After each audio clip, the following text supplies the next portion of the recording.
اس پر سرکار کا کرم ہو گیا، مہربانی ہو گئی. لیکن صحابی کا درجہ اگر کوئی 1000 برس بھی کھڑا ہو جائے اور وہ کہے کہ مجھے صحابی کا درجہ مل جائے، اس کو نہیں مل سکتا.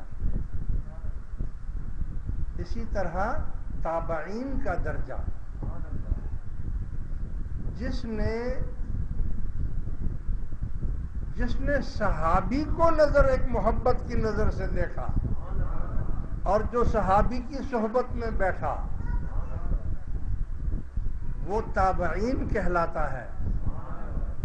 اور کوئی 100 سال تک عبادت کرے اور وہ چاہے کہ میں بھی تابعین بن جاؤں، تو وہ تابعین نہیں بن سکتا. یہاں سے 2 مسئلے حل ہو گئے.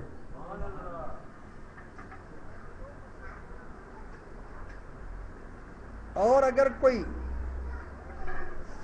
تبع تابعین بن جائے، تبع تابعین اس کو کہتے ہیں جو تابعین کی صحبت میں بیٹھے اور اس سے محبت کرے.